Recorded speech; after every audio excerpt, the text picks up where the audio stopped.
Hey, my name is King, or as some of you might know me better, Israel. I've gotten around, but hopefully you recognize me from my own channel, King Tannic. There's a new show coming to the Burnettwork that I think is pretty exciting. Welcome to the Otaku Experience, hosted by yours truly. There is going to be a weekly series where we dive into the news and the world of anime, manga, and whatever the heck else Japan has to offer us. The show will be pre-recorded and premiere on Thursdays at 2 p.m. Pacific Time or 5 p.m. Eastern right here on the Burnettwork YouTube channel.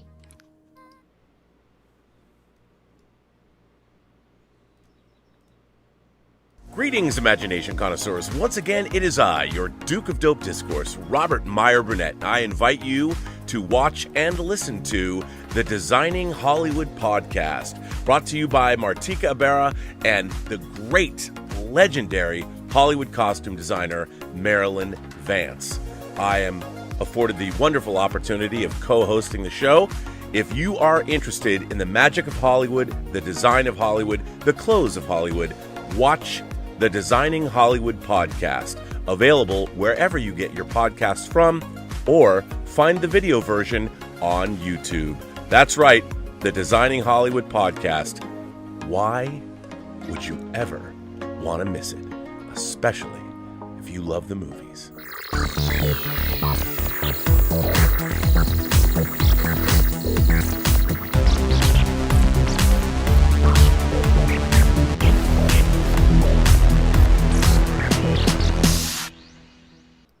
Well, greetings, imagination connoisseurs. Once again, it is I, your Duke of Dope Discourse, your master of fun and wonder, your viceroy of verisimilitude, and of course, as everyone knows, your pharaoh of physical media. That's right, Robert Meyer Burnett, and this is Let's Get Physical Media. I bet you hoped I wouldn't do that, but I just did. Episode number 102. Now you know, it ain't a show without your favorite German, my favorite German, you imagination connoisseurs, you members of this, the Post-Geek Singularity. You can't have a Sunday without Mr. Dieter Bastian, all the way from Saarbrücken, Deutschland. Hello, and I say, greetings, imagination connoisseurs. Dieter here. Here I am, rock you like a hurricane, and welcome to the B&B Motel for Let's Get Physical Media, where I have some, unfortunately, little bit of a sad news. There will be no live chat recap from last week because we had that little technical snafu and Rob cut the beginning out, and then there is no live chat available anymore. So I was missing going through the live chat. I was not fast enough considering last week, but we will do Soldier on. Usual. Well, Dieter, I know how much you love recapping the live chat. I feel like I've let you down. I was not fast enough. I sincerely apologize. I want to start out not on too much of a bummer note, but I thought I would mention it. Ryuichi Sakamoto, the Oscar-winning musician and composer who famously worked with David Sylvian to create the theme Forbidden Colors to Merry Christmas, Mr. Lawrence, along with his music score for that film, for Nagisa Oshima's movie, has passed away at 71. He was a member of the Yellow Magic Orchestra, and I had been listening to his music for a very long time. He succumbed to his second bout of cancer, which was diagnosed in 2021, and he passed away yesterday or today at the age of 71. So shout out to him, and he created some great music. So we lost a good one today. Definitely. And Rob, we have done this, haven't done this in a long time. You know, I'm always curious about the box office, you know. And even if they are out for some couple of weeks, I want to know from you, does Scream 6 and Creed 3 are still viable at the box office without their MVPs, without Neve Campbell or Sylvester Stallone? Well, that's a really good question to ask me on this Sunday morning, Dieter, because I can probably give you an answer. Yeah. Let's talk and to box see if office. Paramount has perhaps a little bit of an underground hit with Dungeons and Dragons. Well, let's see. Let's go back to our favorite Nancy Tartaglione. on Deadline, and coming in higher than expected, Paramount and E1's Dungeons & Dragons Honor Among Thieves took a $71.5 million global bow this weekend. That includes $33 million from 60 offshore markets, which is nicely above the $25 million projected. Ahead of the frame, standout markets included the UK at number 1 with 4.3 million, Mexico and Australia with 2.4 million apiece, and Italy and Spain, where it made 1.3 and 1.1 million respectively. Also of note, Germany grossed 2 million at number 3, and Korea got into the game with 1.4 million at number 2. In Korea, though, Dungeons & Dragons was bested by the holdover of the Japanese animation Suzumi. Similarly, China was led by that picture, which is in its sophomore session there. So that's exciting. And those are the international markets. Let me get to the domestic market, which is here. Dungeons & Dragons locks up $38.5 million. Is this strong enough to start a franchise is the question. It had a 15% decline on Saturday. And though north of the $30 million tracking, it's below the nice round high point of $40 million, which they hope for. So it's a tough spot before Super Mario Brothers, because Super Mario Brothers opens next week. So that should be, as John Campea said, he thinks it's going to be the highest grossing movie of the year. I don't know. John Wick had a 62% decline, and it made $28.2 million. And analysts had John Wick down 55 to 60%. It was down more than that, but I think that Dungeons & Dragons might have taken away some of its audience. So here is the box office list for the week domestically. Dungeons & Dragons at $38.5 million was number 1. John Wick Chapter 4 is $28.2 million at number 2. Scream 6 is down to, it made $5.3 million for number 3. Its total domestic is $98.2 million, almost $100 million. So Scream 6 has done very well. A movie called His Only Son, which sounds like something faith-based. I haven't seen this. Made $5.3 million. Creed 3 made $5 million, which brings its total domestically to $148.5 million, which is very respectable. Yeah. Shazam Fury of the Gods has made $4.7 million this weekend. It has a total domestic gross of $53.5 million. 1001 from Focus Features has made $8.1 million. At number 8, we have Dinosaurs at 65. 65 made $30.5 million total. It made $1.8 million this weekend. Or pardon me, 1.58. And Ant-Man and Quantumania at number 9 made $1.23 million, and its total domestic is $202 million. Not great, but it's not a complete wipeout. The movie was expensive, but maybe domestically it'll make it up. And finally, Jesus Revolution has made $1 million this weekend for a total of $50.9 million domestically. Ooh. So not bad, dude. There you go. Not bad. Let's see how the word of mouth will propel Dungeons and Dragons. Yes, because it wasn't a cheap movie, but I hear good things from the reviews. Yeah, everybody likes Dungeons and Dragons. Yeah. I'm probably going to go see it today. Great. Yeah, so I'm very excited about that. Have you seen John Wick, Rob? Yeah, oh yeah. Okay, dude. Okay, I really liked it. Did you see it? Yeah. We talked a little bit about it last week. Yeah. When I told you, I think it was a little bit over that, that fine line that you have to walk, considering the verisimilitude in those kinds of movies. That it got a little bit it was, to me, it was a lot of fun to watch. It was a little over the top, honestly, and it. Yeah. I have to say, I still think John Wick 1 is my favorite of the movies, because even John Wick 3, I thought the fight at the Hall of Mirrors or the glass, at the end of John Wick, it was just too long. It went on too long. I know people really liked it, but the problem is the action for me is not diverse enough. And when I say diverse, I mean different kinds of action. All the gunplay, it just gets the gunplay and the fights get a little tiresome, because this movie was really that great opening in the third in part 3. Yeah. It was very diverse at the first 20 minutes. I mean, the horse it was great. Yeah. But I think that this movie, it's a staggering achievement in directing action. It's really, really great. I just think it just went on too long. Like I told you, Rob. Like I told you. Yeah, you were. I should never disbelieve you, sir. You don't steer me wrong. But it was fun.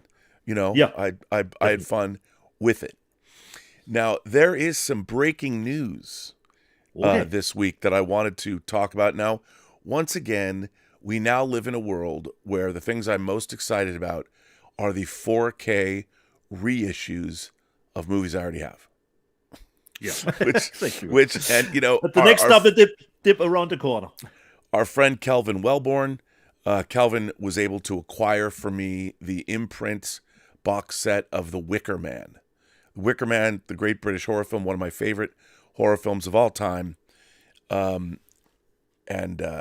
Guess what? Studio Canal announced Wicker Man, the final cut, is coming out. It's going to get a theatrical re-release. And it is, Studio Canal announces the brand new 50th anniversary 4K restoration of The Wicker Man with special anniversary events. And one of those events is, of course, a 4K box set. So here is some of the information.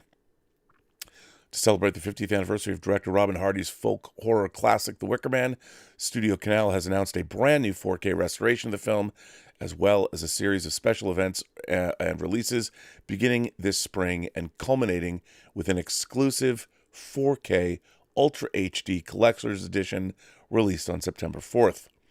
Studio Canal have restored all 3 cuts of The Wicker Man in honor of the 50th anniversary. The Wicker Man final cut will be released in UK cinemas with the accompanying 50th anniversary footage on the 21st of June, 2023, the summer solstice.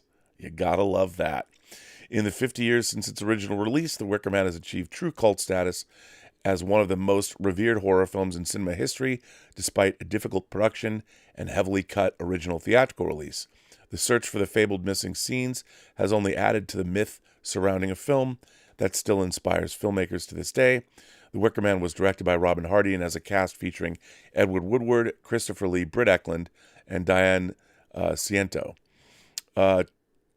Telling the chilling story of a Puritan police sergeant who arrives on a remote Scottish island in search of a missing girl, only to find the pagan locals claiming she never existed.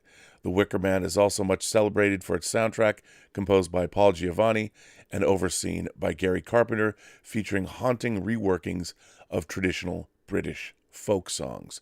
The Wicker Man, the official story of the film by John Walsh, the definitive guide to the making of the landmark horror movie, will be published on October 24th, 2023 in the UK and the USA by Titan Books. So, dude, while once again, I have to buy something from Studio Canal in a big box set that they don't have to twist my arm, as you know. Early pre-order, Rob. Early pre-order. Well, as soon as it's available, boom. Yeah, I'm very excited about this. I mean, I love The Wicker Man. It's one of my favorite horror movies of all time. And that is not the only thing. The only horror movie, a British release that we should be excited about, because I wanted to mention this as well right off the bat. Because not only have I bought this on DVD and recently on 4K, our friends over at Second Sight are going to put out a box set of George C. Scott's The Changeling, or he didn't direct it, but The Changeling. This is one of the great ghost stories of all time. And, it's Second Sight, which you just have to buy everything. Look at that cover. That'll be in a nice matte finish. It'll feel good in your hands. It'll probably come with a big, thick book. I don't know, but you know us, man. Second Sight. And I got some Second Sight goodness for you today, too. We'll show that. Ooh. And I'm excited. So, hey, good week. Great. Good week for physical media news. And it's exciting. Yeah. Totally. So, woohoo. Okay. Where do we go, Rob? I have still some letters from last week. Yeah, fire them up. You want to do some letters? Let's do it. Yeah. Read some letters. We got more letters from this week, too. Did you get letters? No, this week not, Rob. This is all leftovers from last week. All right.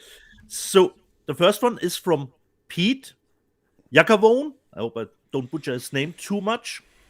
And his subject is From Bogart with Love, the highs and lows of Indicator. Dear Rob and Dieter, I am humbled, gratified, and a little confused that my long letter about Harold Pinter from the November 7th show inspired erotic feelings all around.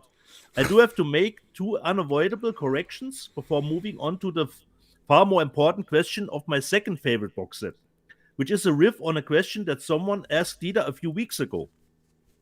First, my upcoming book on Seijun Suzuki will be all about Seijun's movies and not about his books. Second, Pinter was born in the East End, not the West End. Maybe that was a typo, sorry. If you guys don't mind, I'll send you a link to my book when it comes out. Now to business. I'm sitting here, ogling, fondling, and smelling my newly arrived Indicator box set of Humphrey Bogart Noir. This is a box set dream come true. Not only do we get another collaboration between Bogart and Nicholas Ray on Blue, not only do we get Bogart's last movie, the boxing masterpiece The Harder They Fall, in a 4K restoration, but who expected we'd ever see something like Tokyo Joe on Blue? Now, of course, they're not all masterpieces here, but that's the point. When it comes to classical Hollywood movies, they're really good even when they're not great. As Godard said, during the classical period, about 75% of Hollywood movies were really quite good. Imagine that being true today. So why is it my second favorite box set? Because this magnificent set comes at a heavy cost. I'm sorrowful and angry about the path that Indicator is going down. In the past, they went all out on finding region-free releases from a variety of different licensors. Now they're focusing on region-locked titles from Sony, apparently so that Mill Creek can release shittier version in the US. This is going backward, not forward. Yes, I've got a multi-region player, but I'm thinking about the future. Region A releases are unavoidable, but I do my best to avoid Region B locked releases. You have to pick a side. America's a big country, and there will always be a Region A player kicking around even 25 years now. I'm not so sure about Region B. Speaking of Bogart, can we give George Felsenstein at Warner Archive a nudge about the remaining Bogart movies that are not on Blu-ray? We're talking The Roaring Twenties, 1939, the archetypal Warner Bros. Gangster movie. We're talking about the zany All Through the Night, 1941, teaming Bogart, Peter Lorre, Phil Silvers, and Jackie Gleason. And I'd love to see a proper HD release of the British cut of The Big Sleep, which is more faithful to the book. Rob, I'm feeling smug recently, since even I got my Highlander Collector's Edition from Savvy before you did. Tango Shalom on BD, or at least on a major streaming channel. Let's make it happen. Excelsior. Considering Tango Shalom, Rob, it should be available to purchase, and it is on Peacock, I believe, you said. Yes, Tango Shalom is streaming on Amazon and Peacock, and it also, we sold it to the UK, so it's going to be streaming in the UK. And I don't know when. I don't know exactly when. That is new information, and I don't know exactly when it's going to be in the UK. As far as a Blu-ray release, I don't know. I'm hoping perhaps maybe the German distributor will put it out on Blu-ray. But, if not, it's such a small film. It's just great to get it out there. And as I said, the German release has been moved to September, I believe. So that's exciting. That's exciting. And the streams will be in HD, of course. Only yes. Only physical media. We'll have to wait. Yeah, it's just on DVD. Yeah. So any thoughts on the Bogart movies that Pete Yakavone? It's great. Mentioned? I mean, it's getting those noir Bogart films out in that box. I got to pick up that box set. But I think his point that he's making is really, it's a good one. I mean, Mill Creek is not exactly known for their great releases. Yeah. But look, I mean, I understand that people are making licensing agreements across the world. I think it's important. that we get these things out. But yeah, it would be nice. Indicator is a great company. They've done really great. They retransfer their own stuff. They're part of like Powerhouse is the name of their I think parent company. Yeah. So they've been able to do their own transfers and things like that, and they put out really great. They put out De Palma's, a lot of Columbia titles like Body Double and stuff like that. So it's cool that they're doing it. But look, I understand the region locking thing, but the problem with region locking is, for me, I have a lot of region locked discs, and that means you have to make sure you have, like you said, 2 players. You have to have and I have a dedicated region B or region locked player, but in this day and age, if your players die, it's getting harder and harder to find equipment. So I feel like as long as the plasma, I have a 65-inch plasma TV that a Pioneer, it was the last Panasonic plasma made that used the Pioneer Kuro technology. That TV, my TV, is now 10 years old. It works great. The picture's incredible. Star Trek Picard looks better on it than it looks on my OLED. It looks fantastic. And that's another thing. I really want to get those Picard. Hopefully they'll release it in 4K, but the Blu-ray's spectacular. It looks spectacular on that. But, so I think that, let's say I have, not to be morbid, but if I live for another 25 years, that means I'll live to be like 80, right?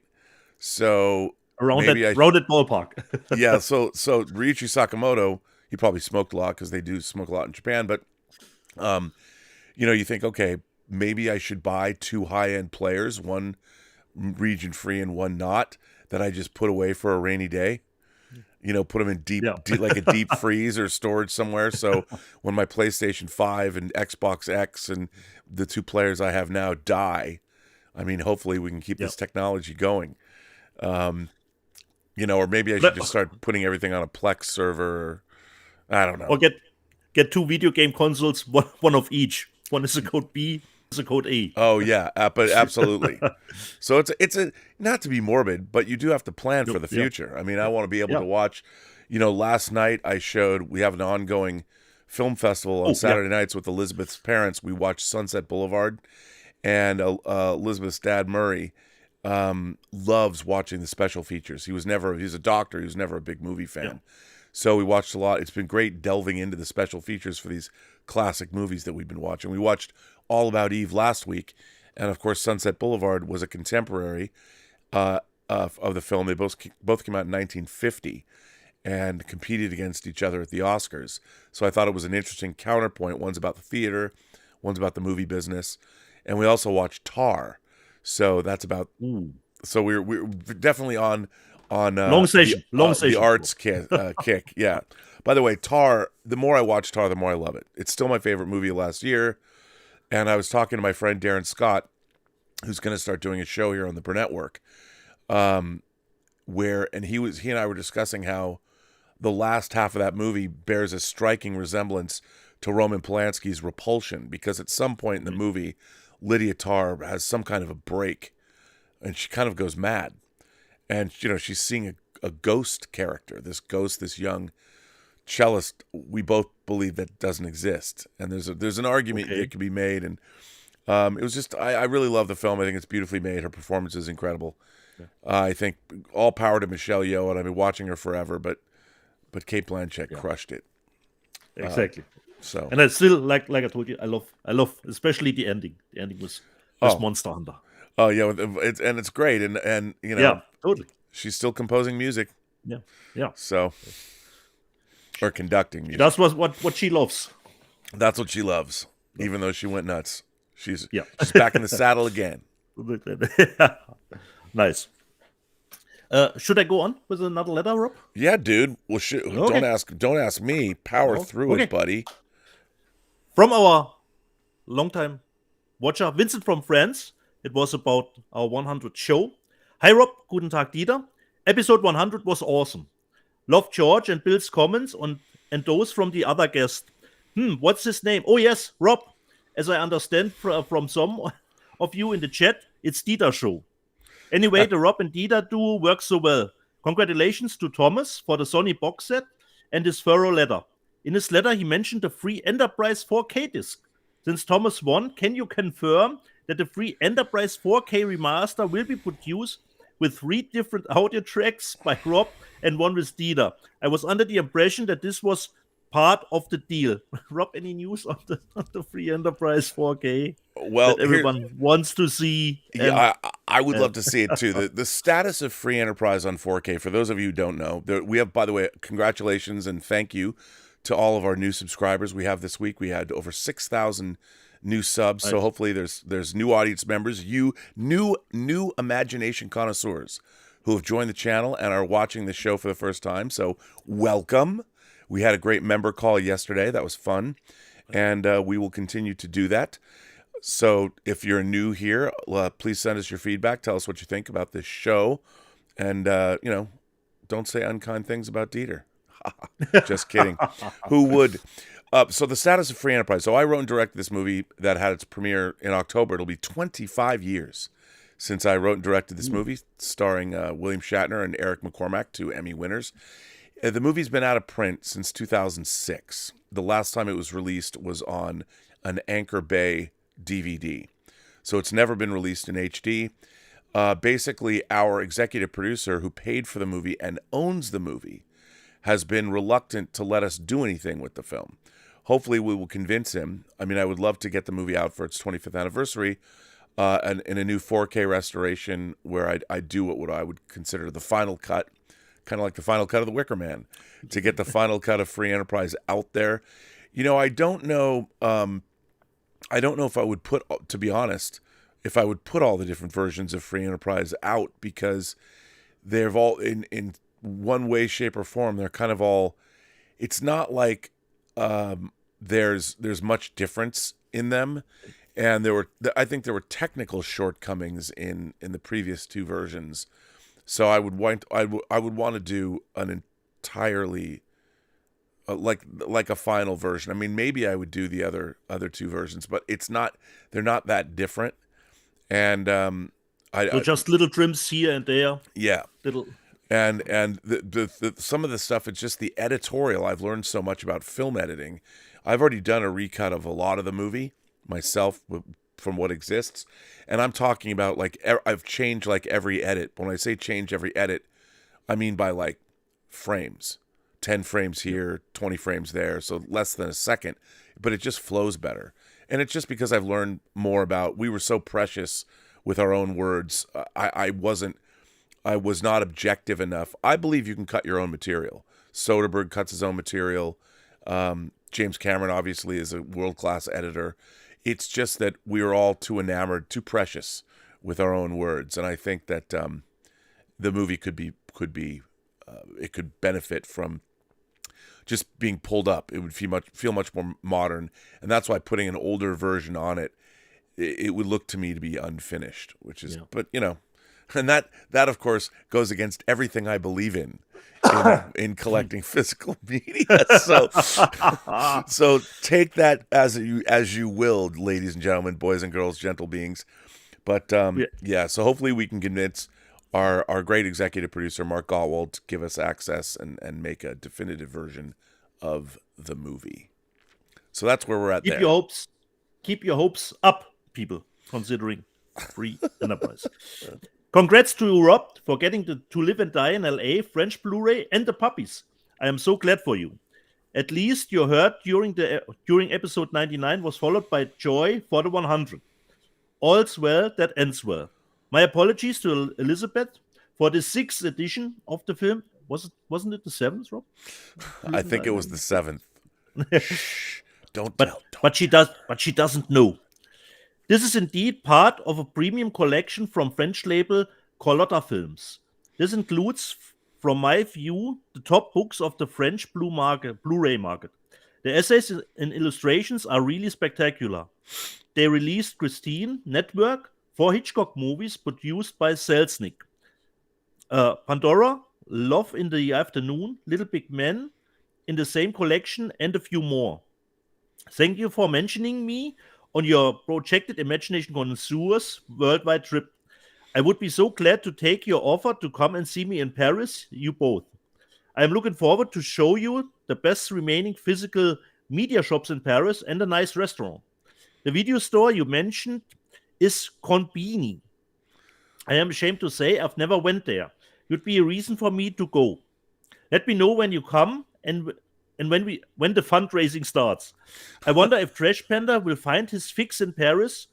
Rob, I have checked the inventory of the Paris major Blu-ray stores. Unfortunately, none of them carry the standard with slipcase French edition of Police Fédérale, Los Angeles to Live and Die in LA. I don't think you have that one. I don't. I hope you will still come. There's only one that Rob is still missing. That is, of course, the 4K of To Live and Die. Yeah, where is the 4K? Somebody, I had read that, they had announced a May 30th release date for the 4K Kino Lorber has. By the way, Kino Lorber is a sponsor of today's show. Yeah. Kino Lorber, they sent me 2 great 4Ks this week, and one of them I left upstairs, so I don't have it to show, but I got it, and that was 12 Angry Men. I was watching it. It looks fantastic. And then, of course, the other... Yeah, let's start. Rawhead Rex. Thank you, Kino Lorber. The movie we all been waiting for in 4K. I'll tell you something. Look at this cover. This cover, awesome. It's worth it. This is not a great movie.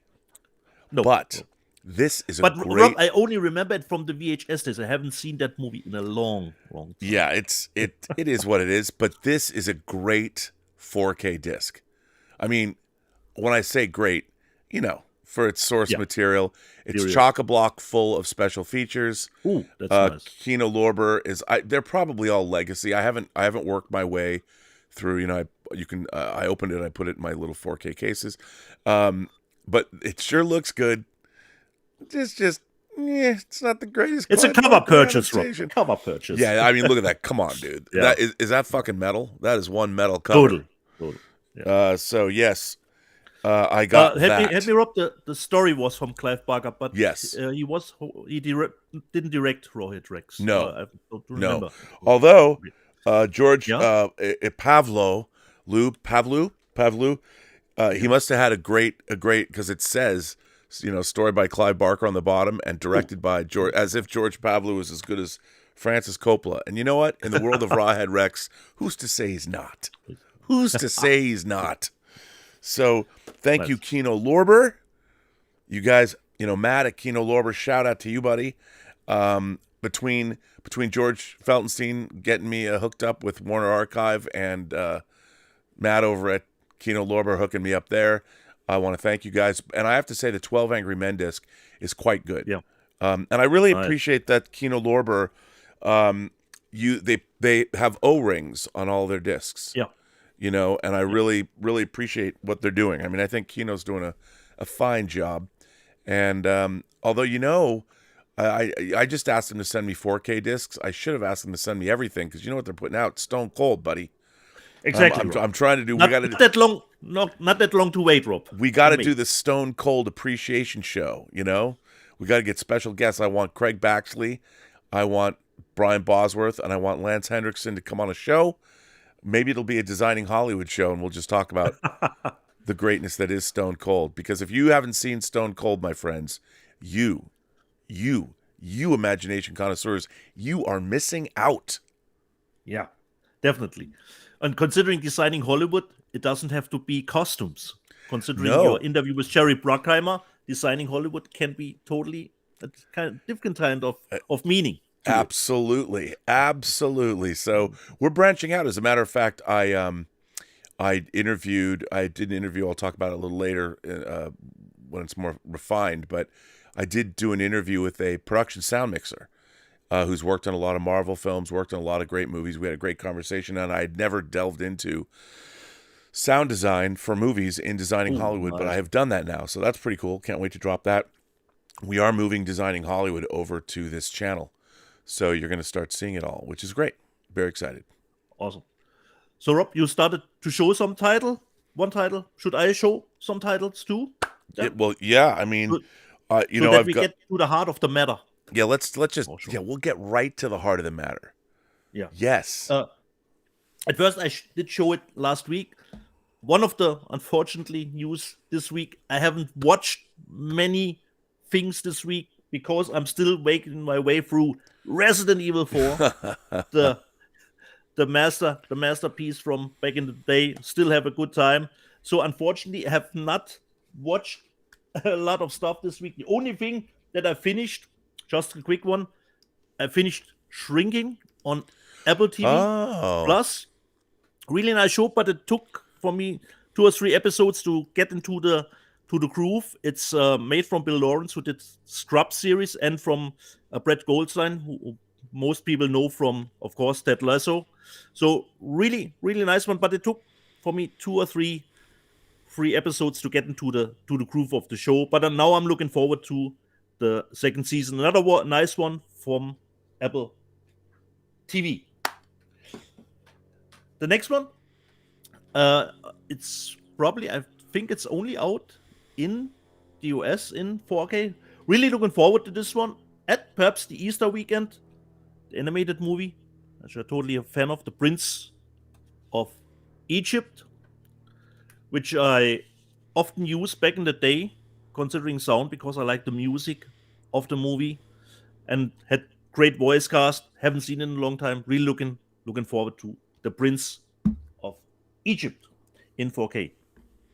The best thing that our man Dwayne Johnson has put out last week was, for me, a movie I actually didn't care about, and then I watched on HBO Max and I thought, damn, this was pretty damn funny.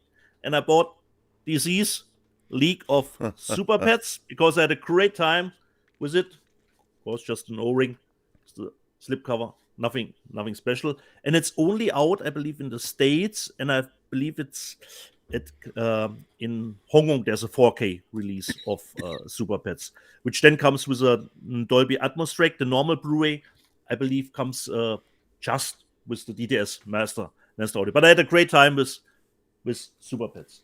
The next one, Rob showed already last week. I haven't gotten around to it because I'm playing Resident Evil 4 at the moment from Shout Factory, The Streets of Fire, 4K. But like you said, Rob, what nice would it be to have another O-ring with the old soundtrack cover? That would have been even nicer. But it's great. It's three disc sets, but I haven't gotten around to it to watch it. Have you watched? You haven't watched that?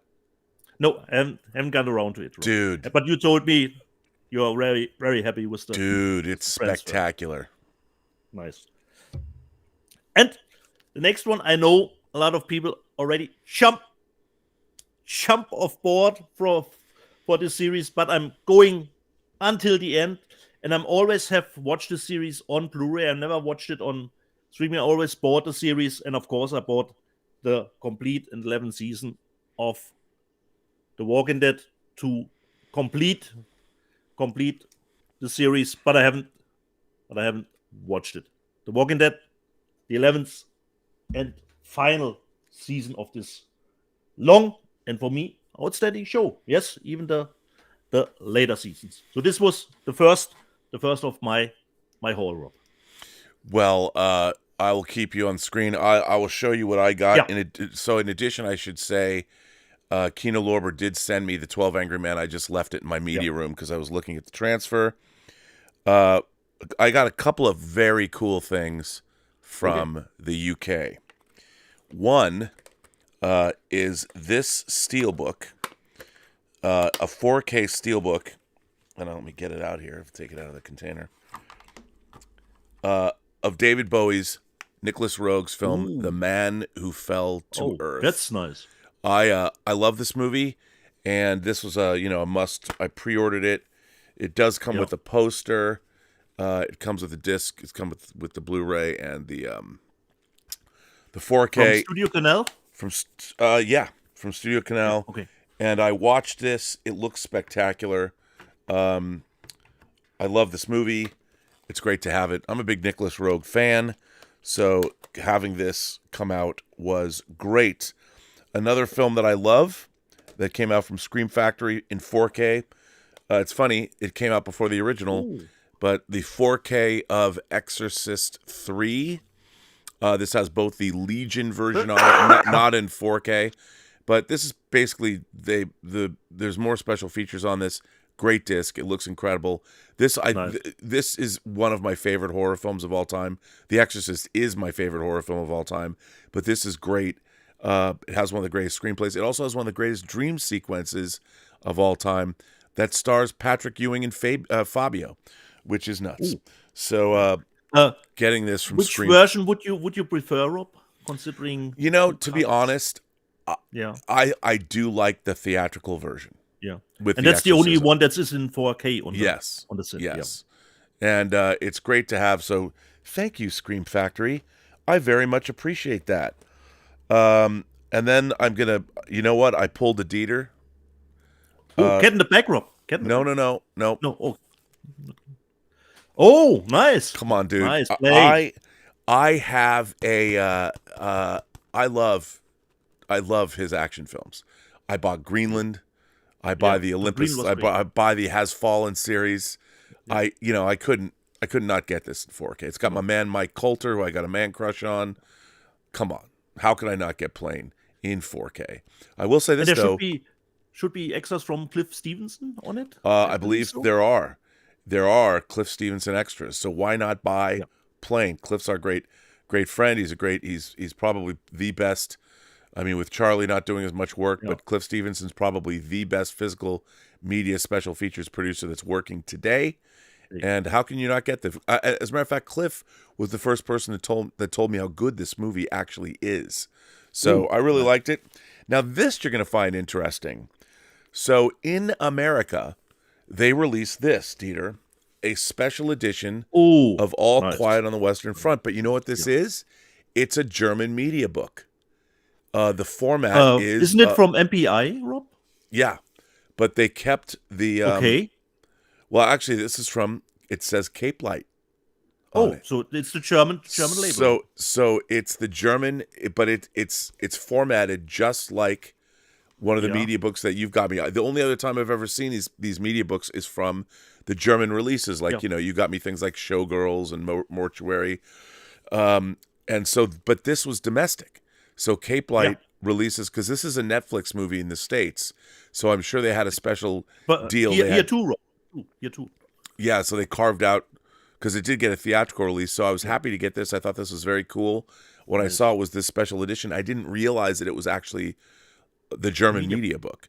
So this was... Strangely enough, Rob, here in Germany, it's gotten delayed a week. So I will wait on mine. Oh, well... Yeah, and I will get it with the German title, even if it doesn't translate correctly. This disc looks spectacular. This is the 4K disc. It looks amazing, it's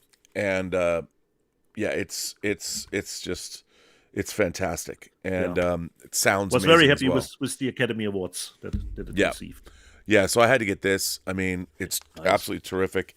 But thank you to the lovely Emma Bannon. Our connection in the UK. I think I was waiting for this, and as you know, the Second Sight version of Dawn of the Dead, the big box set, probably the greatest special features, or the greatest special edition ever released on home video, in my estimation, the big box set. But Second Sight putting out Romero's Martin again in one of their great boxes. I used to have a 16mm print of this movie that my uncle sent me, believe it or not, for my bar mitzvah. So that's a true story. So this, again, is another outstanding release from Second Sight. It comes with art cards. Now, of course, this is George Romero's movie he made before Dawn of the Dead. Yeah, It's a modern vampire film. It's more disturbing now than ever, because this guy who thinks he's a vampire drugs his victims, has sex with his victims, drugs his victims, kills his victims. Is he a real vampire? I don't know, but this is certainly not a politically correct film. And I had forgotten, I hadn't seen it in a while, but I mean, this book, great. Nice. Second Sight. The artwork is great. This Second Sight book has a lot of great photos that I've never seen before. They do. Second Sight does such a wonderful job And, what I love is they go and they find all the different, like movie posters from around the world. And the transfer, it's 4K, is incredible. And this is definitely a highlight release. The soundtrack is in this as well. So, which is pretty great. So this 4K is Blu-ray and the soundtrack. Yes, and it's incredible. I mean, this is a great release. I mean, I'll buy anything that Second Sight puts out because the most high end their releases are just you can't go wrong with them. They're just incredible. So, and for whatever reason, you can buy their version of Texas Chainsaw Massacre domestically, but they would not ship this to the U.S. So Emma Bannon, thank you, Emma Bannon, for that. So I was able to get that from her, which was great. So and that's a few of the discs. Then I did get my box from Criterion, what I bought at the Criterion sale. And it's pretty extensive. I could rifle through it, but we could wait. I could do that later. Do you have more to show? Yeah. I would say we do some super chats, Rob. Oh, yeah, that's a good idea. Let's do some super chats, Dieter. First of all, Agent Silver Fox says, Dieter, flexing the small soldiers' figures. As always. Let's see. Wait, so you can see in the back. There they are, the small soldiers' figures. Yeah. And also, of course, featuring the European version of the 4K Star Trek The Motion Picture box set. That's a great flex. Exactly. So awesome.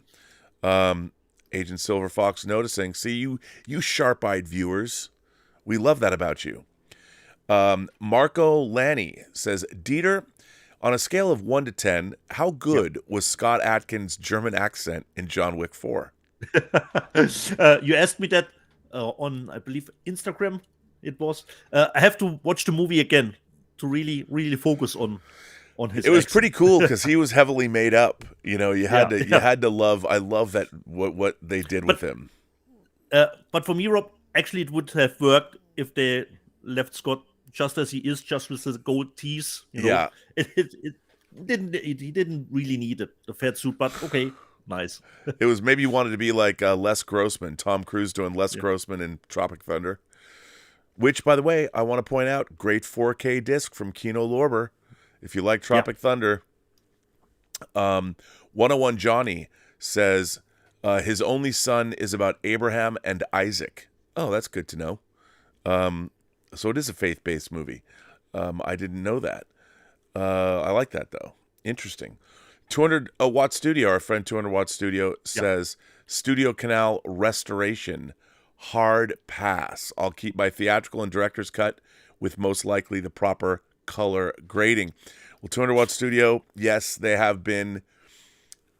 Look, as I have said, I was one of my most eagerly awaited titles of what last year, or maybe the year before, was Basic Instinct from Studio Canal, and their color grading, I thought, leaned over into the teal and orange side, although I've watched other reviewers not bothered by it that A-B'd that stuff. And Studio Canal, they've been a little hit and miss when it comes to their color grading, but some of it's been really, really good. Hopefully they went all out on the Wicker Man. It really depends who they get to do the color grading. So I'm still going to buy it, but you're not wrong to be dubious. 200 Watt Studio. Didinks says, love this film. Can't wait for this 4K. I would imagine you were talking about The Wicker Man. I'm glad you love the movie. You should. Our friend Undead Sick says, already pre-ordered the Changeling, Rob, along with that bloody limited edition of Martin. And I also pre-ordered the Texas Chainsaw Massacre because I was hungry for it. Ha ha. Nice Marion McClellan says, I just got the Second Sight release of Dawn of the Dead. Oh, yeah. I mean, you have to get their Second Sight. I mean, you can't get the big box set anymore, but they still have a very respectable special edition to buy. And it's still one of my favorite movies of all time. So that is definitely a great purchase. And Vixter, our favorite Vixter 5001, we got to see Vixter in the member call yesterday, said, I've just seen John Wick 4, and I'm definitely getting it on 4K, which Ditto. is, I know, right?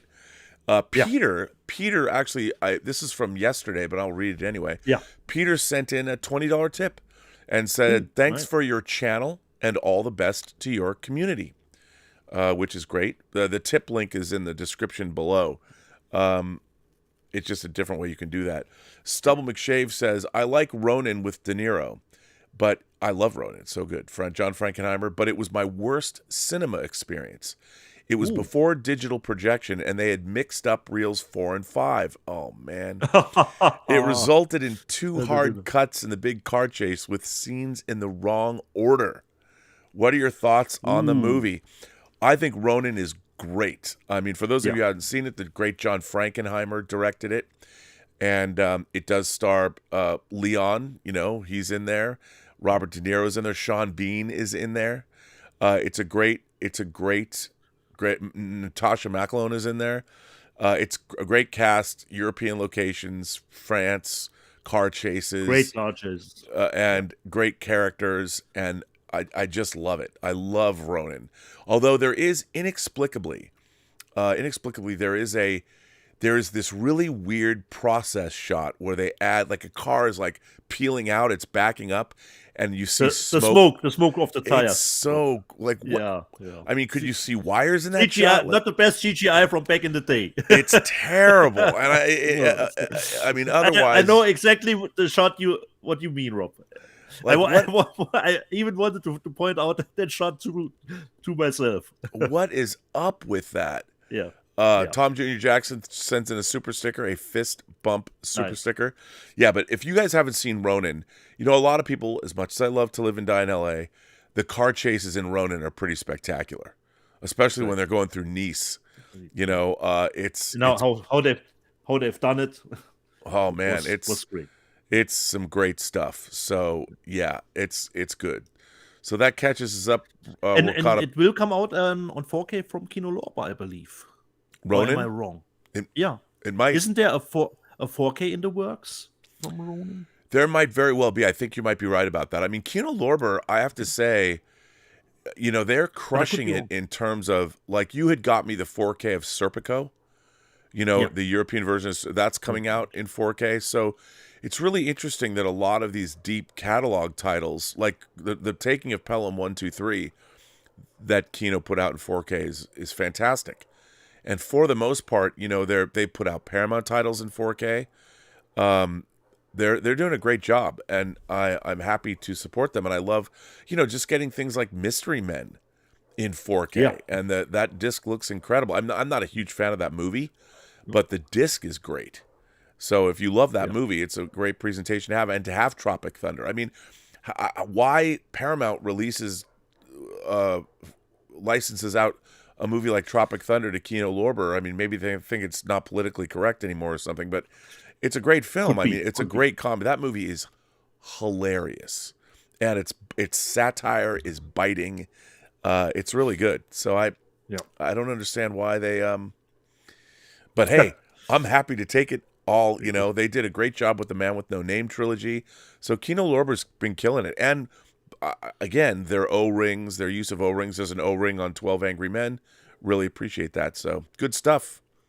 Good stuff out there. So good for Kino Lorber. 200 Watt Studio asks if I've watched the Get Carter 4K yet.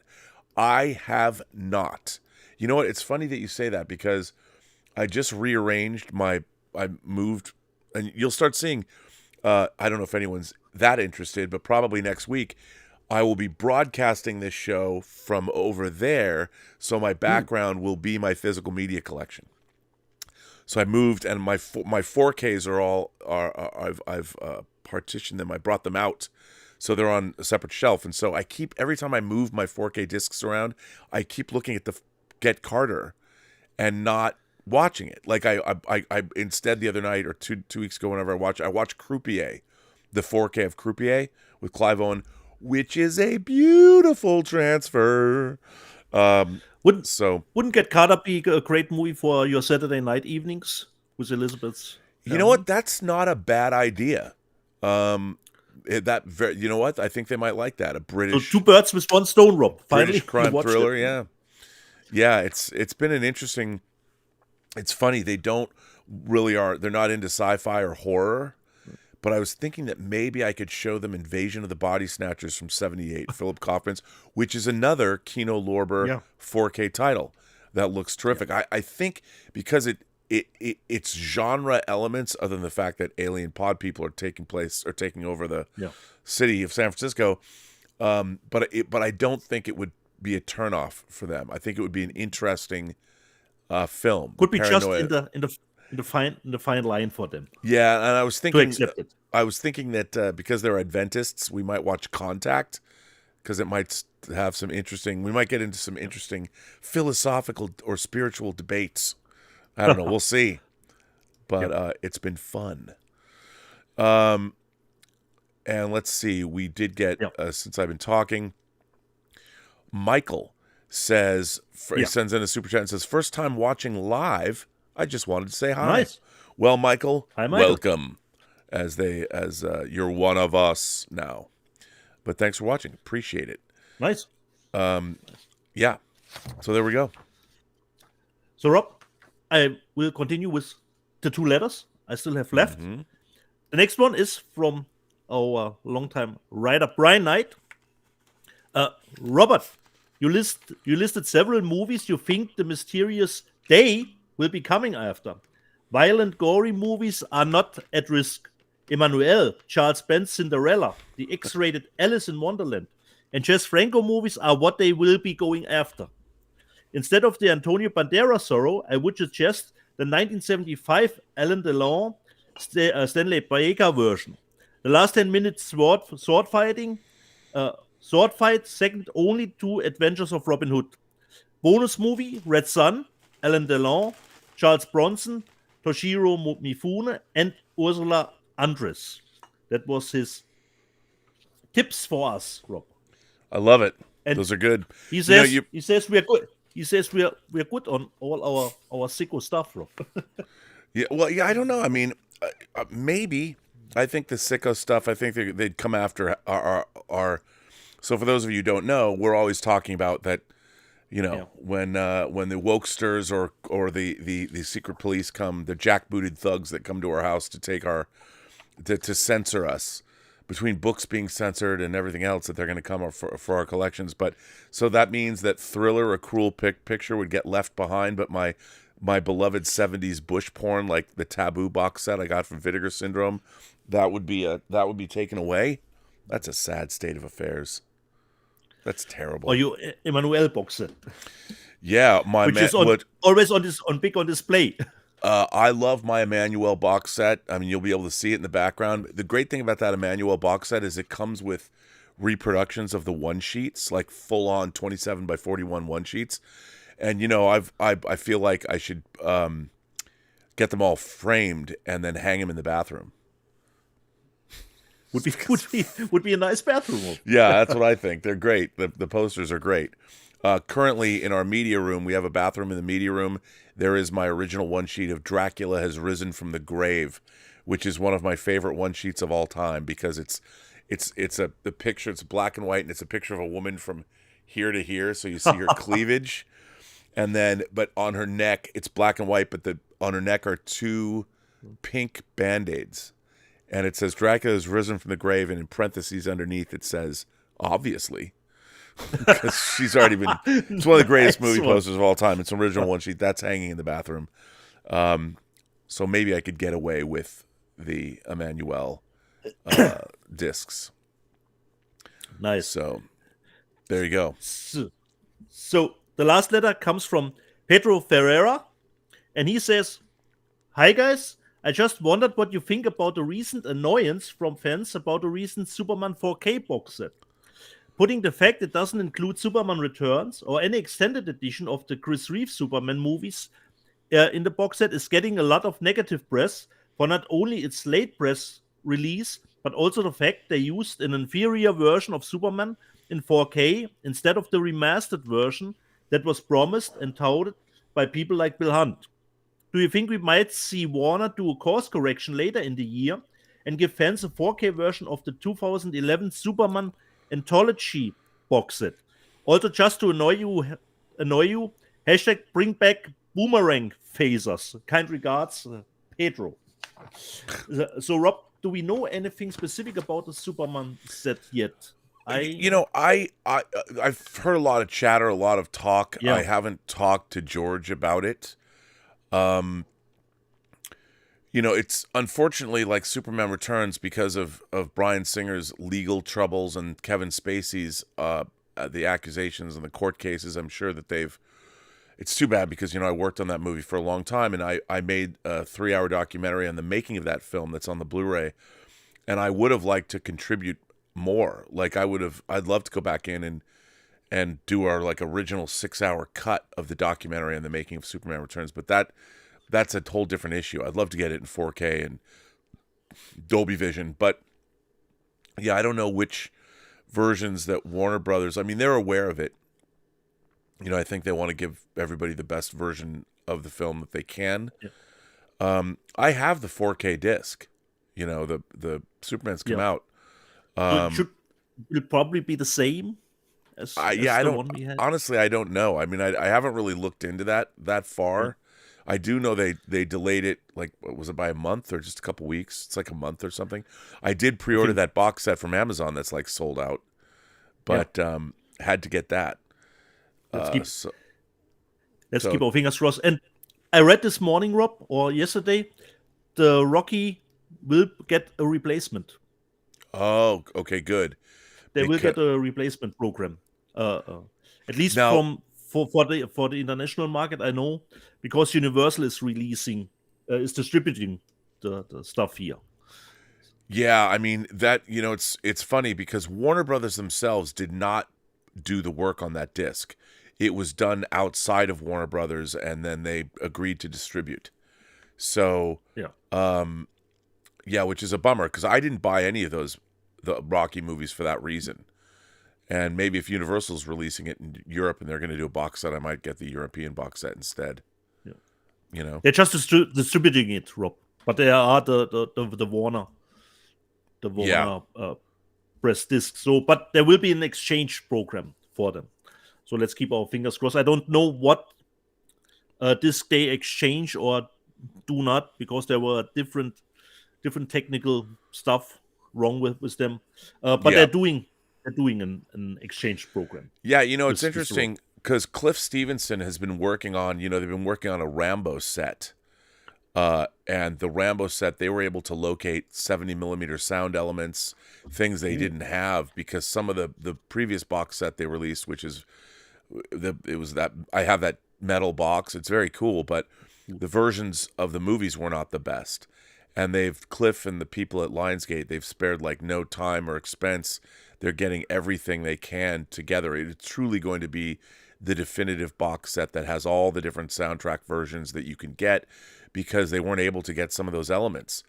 And they uncovered it like everything. They were relentless, and Cliff was one of the people that spearheaded that operation up. So it's great that it really depends. The problem is there's just not a lot of institutional knowledge left about these finding the right elements and things. Like even people that are doing their due diligence, they just don't know, and they don't know what they don't know. So the studios do not want to release things in a substandard format. They do want to give they really do. They want to provide the best product, because it's a headache for them if they release something and it's not great. By the way, I never got my Road Warrior replacement disc, Warner Brothers, that goes into my anthology set for Mad Max. But yeah, so I should ask George about that. Somebody should send me one. But the the studios want to release the best discs they can, because it's just in their best interests to do so. Yeah. But there are you have to have so much of the institutional knowledge that was at the studios that knew all of these things have been let go, because they're longtime employees, so they're expensive to keep around. The problem is the studio libraries they don't have the people there that can do the best work. George Feltenstein, he's not just somebody I admire. He's not just a friend, but his knowledge is vast and deep. And he does things like he works with Criterion, because Criterion releases a lot of Warner Brothers discs. They have a lot of interesting stuff that they're working on together. And so every studio needs a George Feltenstein. And thank God Warner Brothers, through all the tumultuousness of AT&T and then Discovery, a lot of people came, a lot of people went, and they retained George. And the thing is, when your assets are available to put up on streaming services and things like that, you need somebody who knows what those assets are. And a lot of the studios don't have those people anymore. And so you get mistakes, especially if somebody on the outside. I mean, that's why, it's interesting that like Coppola does his own restorations. He's got his own team of people that they're able to oversee everything. And by the way, I don't know when it's coming out, but how cool is it that we're going to get another big budget Francis Ford Coppola movie? Megalopolis coming out. I mean, a dream project of his. Scorsese's Killers of the Flower Moon we're getting this year. We're getting some great stuff, as an aside. And the studio library is vast, so you need... It is. And, the Warner Brothers library, even though they've released a lot of stuff, a lot of their classic cinema titles have never been released on any home video format. Hundreds of titles. Yeah. So that's why you need somebody like George Feltenstein, and because the studio legacies have to be protected. So exactly. Yep. That's what I So, Rob, who starts with showing the rest of our titles? Well, go ahead. Go. Okay. I give the floor to you, dude. What'd you get? This one Rob showed already last week, but sometimes he's a little bit lazy. Oh, I don't want to get it out of my nice plastic slip case because it's a pain in the butt to get it out. So I will show it completely now. Of course, I bought the Dragon Slayer Edition 2 from Paramount. And this one I watched last Sunday because our show was Saturday, so I had time on Sunday.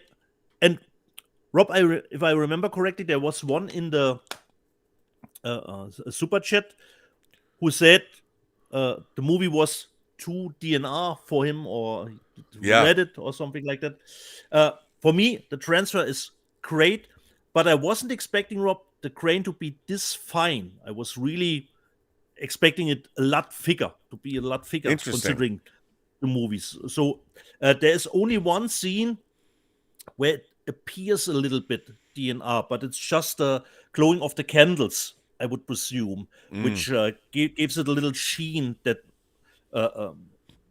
looks a little bit like DNR. But the movie looks really great. It has really a very fine grain structure. I wasn't expecting that, Rob. With older movies, we always expecting to be the grain always thicker. Than it was. So really, really great to see this movie and this kind of quality was really nice. And I thought the transfer looks great. Yeah, and the sound too, considering the how old the movie is now with Dolby Atmos track, really, really nice one. The next one, perhaps not the best from Shaky, but since 88 Films does always a nice job, I got Gorgeous from the UK. Of course, it comes with a slipcover. Look at that early Jackie Chan. You gotta love it. Yeah, it's not early Jackie Chan, Rob. It is. Let me just see from when it is scored. From when is Gorgeous?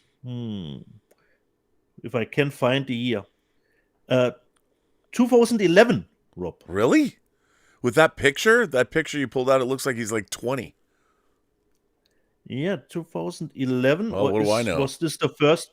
But this is not an older one. It comes with the poster. Then it contains the same cover artwork, or the two cover artworks.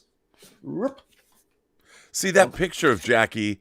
He looks quite young on that side. I mean, that's why I was like, "You're right." Wow, you're right. But this is, I think but I could be wrong. You think this movie came out way past Rumble in the Bronx and Mr. Nice Guy, and it was, I believe, a Hong Kong production, and of course we get a little bit 88 Films. Okay, now this is interesting. So Gorgeous, It's listed as a 1999 film. That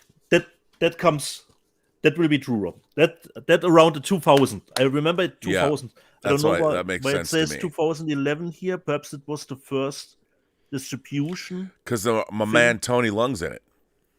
Yeah. Exactly, Rob. Exactly. 99. I remember it around the 2000 era of Jackie. So, gorgeous from 88 films. The next one is on Shudder in the States. Here it comes out as a media book with Ryan Cranston, which most people will know from True Blood, and J.K. and Simmons, the movie Glorious. Have you watched it yet? I watched it, but I will have to watch it again, Rob. A little bit sleepy yesterday, so I won't give a review when I haven't watched it completely. And it is a limited edition, a poster with some signatures from the female director, which is let me just see her name again, Rebecca McKendry. Oh yeah. And so she signs here in the middle, and we have two producers that I could find out. And this signature, I'm not sure, probably the DP of the movie. And as you can see, Rob, it's a little bit of a Lovecraftian movie, but it's a little independent horror movie with just, I believe, mostly four actors at the most, and it all plays, Rob, at a bathroom in a rest stop, and it's only 78 minutes long. Glorious. It's on Shudder in the States. Whoever wants to give it a look. This one you showed last week, Rob, but I will show the steelbook in full detail because, Rob, I won't put it out of my nice plastic steel case. Of course, I got the Zorro one. 2 Antonio Banderas. It's great. You can always take the money to the bank when it comes to Sony and their own titles. The transfers are spectacular. Yeah. We know they never let us down, Rob. I don't remember Sony ever putting anything out where they did have to replace something or change something. I can't remember it when it comes to Sony and their own 4K titles. And of course, no Let's Get It Physical Media show is complete with 2 cats in the back, which I got this week. And the first one, perhaps you have heard about it, Rob. Of course, I always look what I can find out. It's often movies that are playing at festivals. Perhaps could be on Shudder too. Movies called Revealer. Ooh, I don't know this. If you heard them. And of course, as many of you know, this is the German logo, but it comes with a reversible cover artwork. It is the same, but at least you are missing out on the big rating of the movie. So, but like I said, I'm playing Resident Evil 4 at the moment, so no time for movies at the moment, so I can't tell you anything about Revealer. But it says, Rob, at least uncut version. It's always important here in Germany. Uncut version. And the next one comes from the same studio here, the same distributor. And we have Revealer, and then we have the Influencer. The Influencer. So wow, and you get an 18. You get an 18 with that one. 18. But sometimes, Rob, they are tricking us. The movie is actually 16, and then they're putting out a trailer or something like that, or they even want an 18, Rob, because it looks better for the horror community to put an 18 certificate on it. So they always try to get, some labels try to get that 18 certificate, even if the movie would come with a 16. So I changed it, and then, of course, the rating is gone. The Influencer by Shamie Bailey. So I hope good cat in the bag. So Rob, this was my haul of this week. Not a bad haul, Dieter. I showed what I got, but I also got a box from the Criterion sale. Nice. It's now gotten to the point where now we get to the class. We got the trash. The class. So let's see. I have to editorialize. Elliot Cohen, who does his films. He's always covered Criterion. He's another YouTuber. He made the point. Like when you're getting, like Criterion has always announced for the last, I don't know, decade, maybe half decade, that they're always remastering. They're always doing 4K remasters of their movies. And yet they weren't coming out in 4K. Criterion was very late to the 4K party. But they have all this great back catalog of stuff that I already bought on Blu-ray that I want on 4K. And to be honest, their transfers obviously are beautiful. But I'm getting frustrated because when they release something like, what's that? Well, yeah, I mean they look exactly the same. Like the packaging is identical, and I feel like it's Criterion. They should give you, and I understand they've got to deal with their spines and whatever, but I feel like they should give us something, something different. If they haven't already put it out before, and some things like. This one also, shout out to George Feltenstein. Mildred Pierce. I got Mildred Pierce, the Joan Crawford movie. She won the Oscar for this. This is the movie that is detailed, her Oscar night. She didn't go to the Oscars. It's detailed in the movie Mommy Dearest, which George and I have you can't not love Mommy Dearest. So we do. But that was new. Now, Blowout, one of Brian De Palma's greatest movies ever. I got Blowout on 4K. Because why not? As a Dawn of the Dead fan, again, I waited, but I got this at the sale. Night of the Living Dead, 4K.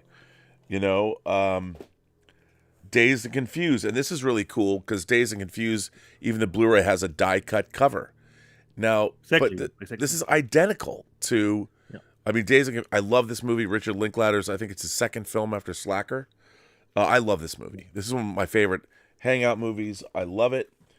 And sometimes you then can think it is a Schnäppchen, Rob, because you think it's a 4K, but it's just a price for the Blu-ray, Because you think, it's a Schnäppchen. Well, that's it's not the 4K. Yeah, that's and when I buy stuff from Amazon, they've sent me the raw, for Plane, they sent me the Blu-ray. I clearly ordered the 4K. They sent me the Blu-ray only, and then I got them to send it to me. Denzel Washington, Spike Lee's Malcolm X. And Carl Franklin's Devil in a Blue Dress, which I love, based on Walter Mosley's book. And then, of course, which everyone got really excited when they put out WALL-E in 4K. Ooh, nice. Again, this is a one-off, but they released this, Disney released this in 4K, but I wanted to get this Criterion set. I hope that this would have opened up the possibility that we get more Criterions, but it was kind of a one-off. Yeah. And then, of course, and this is another thing that pissed me off. Like, I'm a huge Krzysztof Kieslowski fan. I don't know if they can make the Decalogue in 4K, but I would love it. But this is the Red, White, and Blue trilogy, the Three Colors trilogy. I love these movies. This is a great box set, but it looks exactly like the box set I've already bought. So how many hundreds of dollars did I duplicate? And then there's also non-Blu-ray titles, Criterion titles I picked up. First, the Infernal Affairs trilogy. Nice. And what I really like about that is Infernal Affairs 2 and 3 I only had on Hong Kong DVDs. So those are part of my collection. They come popped out, getting all three of them in one box set. This is awesome that they did that. Yeah. So I picked that up. They're great movies too, Rob. They're great movies. Yeah. Michael Haneke. How do you pronounce his last name? Michael Haneke. It is Haneke. Okay, Michael Haneke trilogy. Had to get this. I'm a big fan of his work. Which three movies are in this, Rob? That is a good question. It's I don't know. I have no.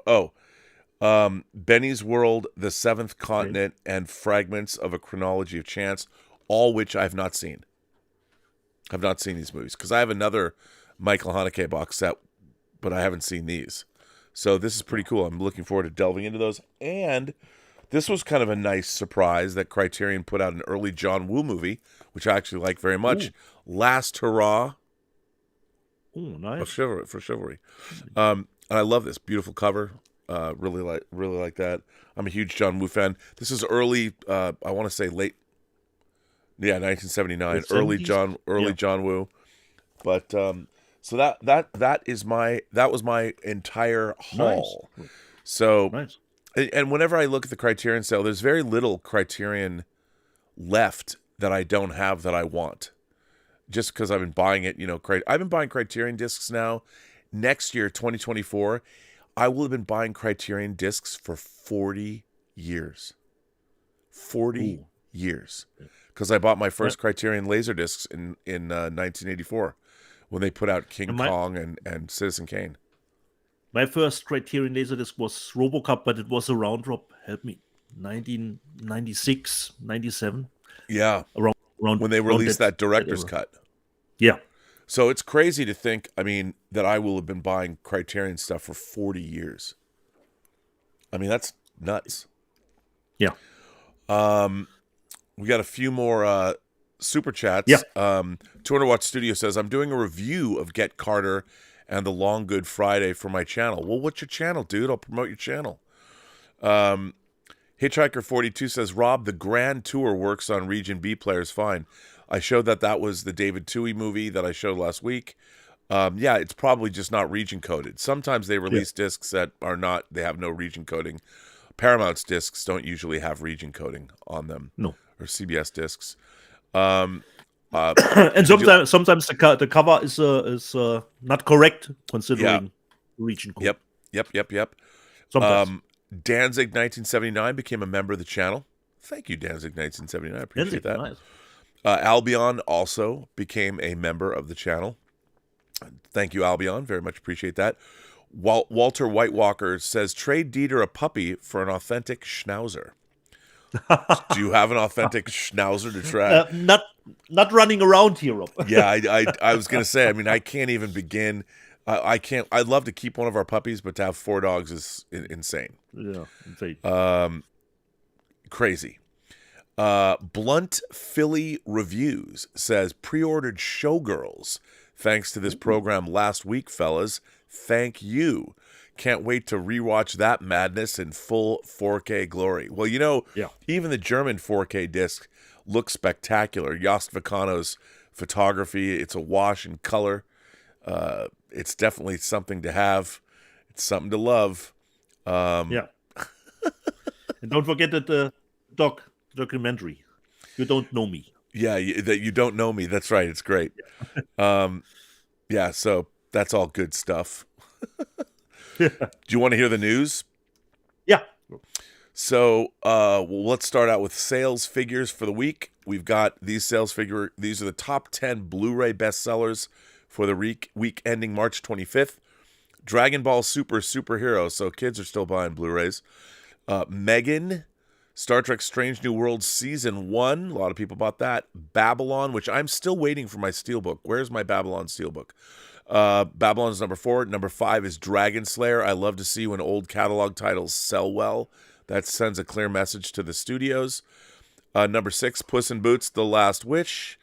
A Man Called Otto with Tom Hanks. Everything Everywhere All at Once. Left Behind. Rise of the Antichrist. And Top Gun Maverick. Now those are the top Blu-ray sellers. Here are the top 5 home media sellers. And the percentage after the title is the percentage of the Blu-ray market share. Megan, that means it's sold on DVD as well. So 51% was Blu-ray. A Man Called Otto, 31% was Blu-ray.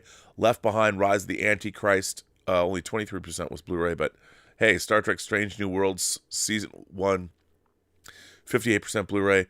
And Dragon Ball Superhero was 100% Blu-ray because it probably didn't come out on DVD. Here's our favorite. More titles this week. Top Blu-ray 3D bestsellers. We only had 2 titles on there for the last couple of years. And we got Top Gun 3D, Wizard of Oz 3D, Shazam 3D, and Pokemon Detective Pikachu 3D at 0.02%. So they sell 2 discs or something. But hey, 3D hanging in there. We love that. We love that. And finally, the top 5 4K best sellers. And Rocky 4, Dragon Slayer, Everything Everywhere All at Once, Babylon, and John Wick Chapters 1 through 3. They released that awesome box set through Best Buy. That's really, really cool, which I didn't get because I was waiting to get all of them in there. And then in terms of titles, there's a lot of Blu-ray titles that were announced, but the great Tinto Brass, getting some of my 70s Euro bush porn in there. They're releasing in 4K, All Ladies Do It, and also Frivolous Lola. So Tinto Brass's, sex farces, always good to get. Who doesn't love, come on, look at this. How can you not want this in 4K? Frivolous Lola. And then also there's going to be a Terrifier 2 Steelbook. So those are the only things that I really thought. There's a lot of really interesting cult titles being released, but I figured we don't focus on, I was focused on the 4K stuff. There wasn't a lot of new 4K news other than Wicker Man and the Second Sight Changeling. So that's pretty exciting. And Tom Jr. Jackson asks if I have a Hard Day's Night on Criterion. I have the Blu-ray of A Hard Day's Night, I think. Help? Hard Day's Night? Yeah. I don't. So there's your news, all the news that's fit to print. Nice. So, yeah. What next? So we are actually, Rob, considering our show, we're actually through today. Well, hang on a second. I think I've got a few. Mike Bodden did send me a few letters. Yeah. And there was one, if memory serves, that I did want to read. Okay. Well, hang on. I guess, we'll save them. Yeah. We'll save them until next week. They're good letters. Do we have some super chats left, or? Nope, I think we're caught up. We're everyone. We are caught up. Yes, which is good. I mean, there's no an hour and a half, a 90-minute show. I mean, can you believe it? Sometimes it doesn't need to be that long. And since I have early shift tomorrow, so for me it's actually really nice to not go 3.5 hours long. We can do that on Easter weekend. Yeah, we can. Yeah, no, it's great. I got to do some work in the yard anyway, so that'll be good. Yeah. So everybody, this was Let's Get Physical Media episode 102. Good to have you, and for those new members of the channel, good to see you guys here as well. You Imagination, remember, if you've joined our community, that makes you an official. I mean, you don't have to be a member, but if you're here watching, you've become an imagination connoisseur. And how about that? You now have a highfalutin label. You can walk around, hold your head up high, and tell everyone you know that you've become an imagination connoisseur. How about that? How about that? And from my end, jede Person, die du triffst, hat eine Geschichte zu erzählen, die du noch zu hören hast. Alles, was du tun musst, ist zuhören. Every person you meet has a story to tell that you have yet to hear. And all you have to do is listen. And with that, we would say to all of you, have a better day. See you Easter weekend.